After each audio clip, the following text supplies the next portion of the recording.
Hello everyone, this is Samya Kakti from Gujarat, India. I am going to present my paper in an international conference on digital humanities going to held by University Ke Bangsan, Malaysia, the National University of Malaysia. The title of my paper is Digital Humanities, the Illustrious Curation of Digital Repositories. Here are my details. This is an abstract. Here you can see what the paper is about, and this paper, it is concerning the almost digitized data curated in digital repository, entails text addition, the data reverted from one of the digital platforms, placed in an app, edited with displayed suggestions, considering its contextuaization.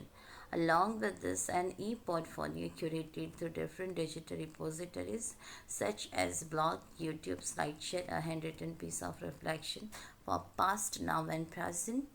While primarily the paper is foreseeing the problem of contextualization, and that is in both the repositories. Through both the curation platforms, how without context, the data is left to exploitation and isolation, which is powerless to survive alone, therefore succumbing to the present situation, unaware of its own existence, thus absurdism, widely spreading. Next, this is an introduction where I will only read the later paragraph. The paper attempts to address the problem of misconception towards the digitization and in so absurdist condition follow prey to traditionalism, but it is not so. When the process is carried out at moments, it is felt how much one must have resistance power against technology. Whatsoever a hard work is contributed, the situation is never going to become light. Should I continue or live in between? When you are in that situation, you would think like this. When difficulty is seen as an opportunity, the technology is becoming friend obvious. This is how amidst difficulty and opportunity, the problem solution is retained. Next. This is a discussion. Here you can see how I have initiated the discussion. When such digitalized repositories are operated, it appears it is a basic concept. It appears as the operator must have the basic knowledge. If lacking in, the instructor should be consulted for getting instruction. What if the instructor too is not available? Where at rescue, a self-learning approach comes, because no one is there to help you emerging out from unconsciousness to lead further through the journey. It happens when storage has something as a memory, otherwise it would be always full. Neither can be imported nor can be exported, and the operator is confused what to do. In difficulty, only an opportunity arises during the editing process. There were many suggestions. This is my own experience came to the rescue. It is very easy to consider something as your rescuer, when basically the options are too many. In unawareness, excitedly pasting anything, understanding as associative, while although it is not adjustable, then association is to one. Thus, how it can be placed? Is it contextualizing with sentence? Won't it be isolated without meaning? Means when you are going to paste anything that is highlighting as a suggestion, these questions you would ask to yourself, that won't it be isolated without meaning? Is it associated with the meaning, or is it contributing to the meaning of a sentence? If you are putting any phrase there, as the very structure is such that can lend it its meaning. If distorted, it would be away from its basic nature. So how to identify contextualization of the word into sentences? In general, to hunt and to seek both are alike in literality. Then why the word to hunt is incorporating an association in the sentence, and only to seek is appropriate? Is it so, as it is about inherent value?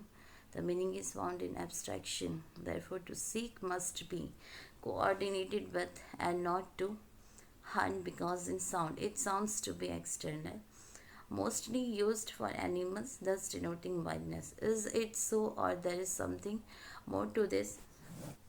In nature, we human beings are also animals. But here it is inherent value, something that is contributing inherently, and here it is external. So here you can see in context of internal and external.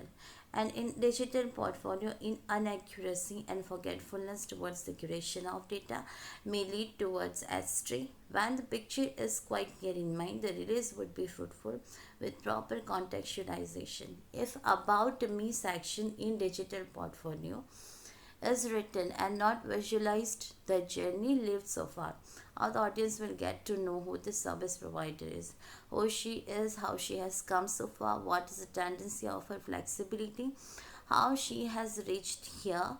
Because no one can jump and reach somewhere, it takes a volume of struggles, moderation, endurance, and patience. Ultimately, through these elements, the successful life. People want themselves to be inspired by such stories. Thus, it is the need of art to serve with such audience friendly data. One or the other way, somewhere, all are living a like life. Some experience earlier in life, some later on. It is also one of the digital uh, preservation issue. Another is how one can manage data in digital repositories that I have highlighted in my paper. You can see here are materials and methods. What materials and methods I have used. Now here is conclusion. It is about uh, what is the background actually, how I can see this whole paper.